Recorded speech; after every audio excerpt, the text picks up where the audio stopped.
안녕하세요. 잡초근성의 슈라디오 잡초근성입니다. 오늘 주제는 경제위기 뇌관이 터지기 시작했다. 말만 들어도 정말 무섭습니다. 신탁사에 관련된 최신 뉴스가 나왔는데요. 한번 들어보시면은 뭔가 이게 뇌관이 될 수도 있겠구나. 이 문제가 확대되면은 상당히 위험한 그러한 결말을 우리에게 가져올 수 있겠구나 하는 그런 뉴스이기에 제가 한번 가져와 봤습니다. 이야기 바로 시작해 볼게요.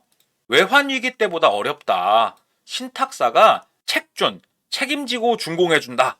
책임준공 이야기하는 겁니다. 책준 손실이 2200억을 돌파를 했다.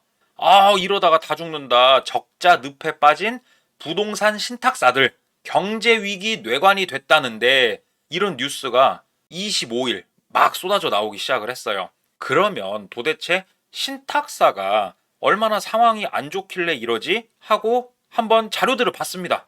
부동산 신탁사 신탁 계정 대여금 추이 대여금이죠. 쉽게 말하면은 뭐 빌렸다 어디 돈을 끌어다 왔다 이렇게 생각하시면 되는데 21년 12월 3년 전이죠. 2조 1000억이었습니다. 그런데 9월입니다. 올해 9월 자료를 보게 되면 거의 7조에 육박한다.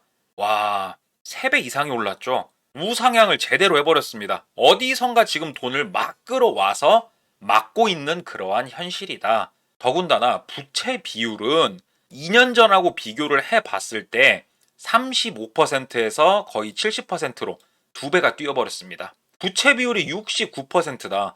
상당히 위험한 거죠. 이러한 상황에 신탁사가 처해 있는데 잠깐 구독, 좋아요 잊으신 거 아니겠죠? 국내에는 14개의 부동산 신탁사가 있다고 합니다.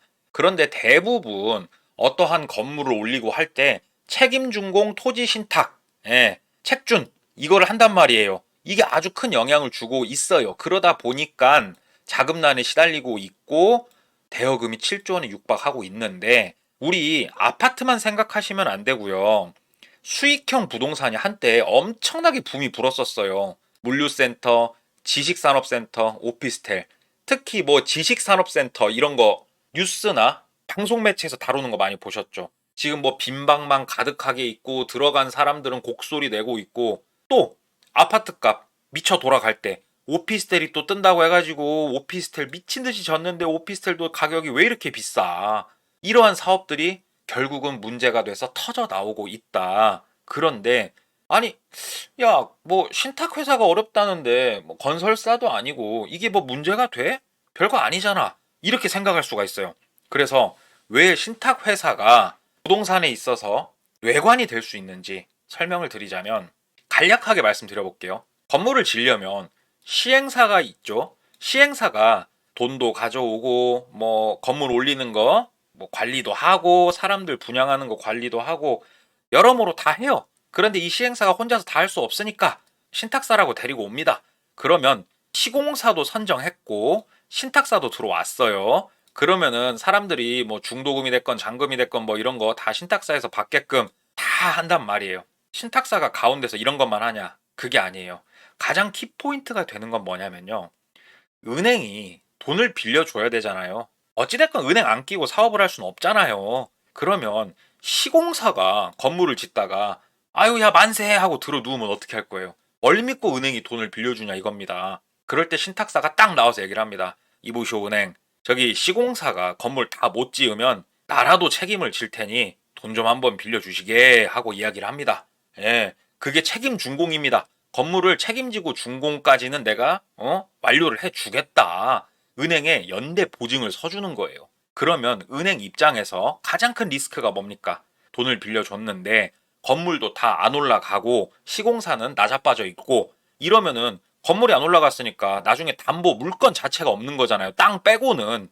그러면 은행은 바보짓 하는 거니까 망설이고 있었는데 신탁사가 건물을 지어주겠다고 연대 보증을 서주는 거예요. 그러니까 은행이 그래 돈 하고 이렇게 빌려준단 말이에요. 자, 이런 우여곡절 끝에 건물이 지어졌습니다. 이 건물에 사람들이 많이 들어왔고 열심히 일해서 또 돈 벌고 박수치고 좋은 그림이 그려지면 다행인데 문제가 어디서 나오고 있냐. 시공사가 만세 부르고 넘어지면 아이고 나 죽었어 꽥 해버리면 그때 신탁사가 나서가지고 책임 준공을 해주잖아요.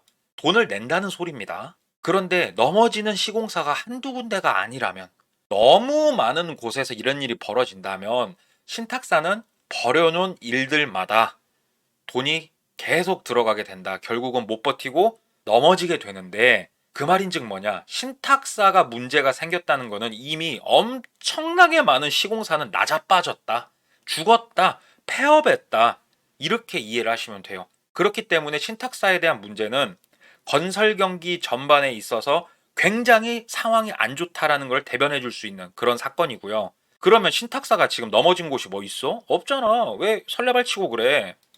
무궁화 신탁이라고 있습니다. 무궁화 신탁은요, 국내 14개 신탁 회사 중에 6위에 해당하는 곳이에요. 중간보다도 약간 위에 있는 그런 회사인데, 국가로부터 적기 시정 조치 결정 통보를 받네 안 받네 이야기가 나오고 있어요. 이런 뉴스들이 막 나오니까 금융위에서는 아직 결정된 바 없다, 이렇게 말이 나오고 있는데, 그동안 쭉 역사를 둘러보면 아니 땡 굴뚝에 연기가 난 적은 없다, 문제가 생기긴 생겼다, 중간보다 조금 더 위에 있는 신탁사에서 문제가 생겨서 시정조치, 국가에서 바라봤을 때 야, 얘네 뭔가 사건이 터지긴 터질 것 같다, 사건 터지기 전에 먼저 국가가 개입을 해가지고 뭔가 방법을 찾아주고, 말이 좋아 방법이지, 예, 아무튼 뭐 그런 조치를 한다는 건데, 그만큼 신탁회사 상황이 지금 매우 좋지 않고 여기저기서 막 터져 나올 거다, 이렇게 생각하시면 돼요. 신탁회사가 이런 뉴스가 나왔다는 건 건설회사는 더 심각하다, 우리나라 경제가 개박살 나고 있다, 뇌관에 불이 이미 붙어서 막 타고 있다, 이렇게 생각을 하시면 되는데요. 신탁회사, 건설 경기 이런 거 말고도 지금 워낙에 나라의 체력이 약해져 있어요. 그렇기 때문에 아주 작은 뇌관이라도 불이 탁 켜져가지고 뻥 하고 터지면은 이게 국가 전반으로 퍼져버리는 수가 있단 말이죠. 이런 것들은 어떠한 지표를 참고를 하시면 되냐면은, 한국 가계부채 증가 속도 선진국 중에 홍콩에 이어 두 번째. 우리나라 가계부채가 엄청나다, 이 뉴스는 제가 여러 번 영상에서 다뤘었습니다. 정리를 해놓은 표가 있더라고요. 보게 되면은 저는 뭐가 충격이었냐면은, GDP 대비 가계 부채 비율, 한국은 92%예요. 자, 다른 나라들 한번 수치해 보십시오. 많아야 65, 일본이 65예요. 다른 곳들은 뭐 23짜리도 있습니다. 한국은 버는 돈 대비 가계부채 비율이 거의 100% 육박할 정도로 문제가 많은 나라다. 그런데 여기서 조금 이상한 게 있어요. 주택 구입 목적, 우리 주담대 관련된 대출을 보니까 61이더라. 갭 차이가 대략 뭐 30 정도 나는데 이건 뭐지? 이게 어디서 나온 거냐면요, 자영업자들. 지금 자영업자들 다 죽어나가고 있잖아요. 자영업자들이 빌린 대출, 이런 것들이 여기 엄청 들어가 있는 거예요. 우리나라는 지금 그래서 경제 상황이 매우 좋지 않다, 체력이 떨어질 대로 떨어져 있는 상태다. 그러면 우리가 이렇게 기초 체력이 약할 때는 다른 사람 힘을 좀 빌어 와서 일을 할 수가 있잖아요. 아, 내가 좀 몸이 안 좋으니까. 그래서 한번 다른 사람의 힘을 빌어 온 걸 봤어요. GDP 대비 대외 채무 비율입니다. 한국 내 말고 외국에 빌려다 쓴 돈 한번 봤어요. 그랬더니 그래프 상단을 이렇게 터치를 했는데, 첫 번째 터치한 거 밑으로 쭉 내려보시면 이때가 언제쯤입니까? 네, IMF 때죠. 예, IMF 때 터치했던 요 그래프를 근래 들어와서 터치를 하고 약간 빠졌습니다만, 안 봐도 드라마 뚫고 올라갈 수 있겠다라는 생각이 지금 들고 있습니다. 채무 비율도 너무 과하다 지금. 나라가 빚에 허덕이고 있다. 다른 사람의 힘을 빌어올 능력조차 지금 되질 않는다, 이렇게 생각해 볼 수가 있고요.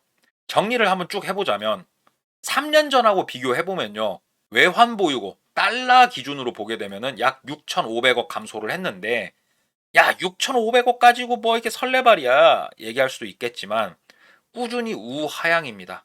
외환보유고가 계속 줄고 있고요. IMF 때와 비슷한 대외 채무 비율.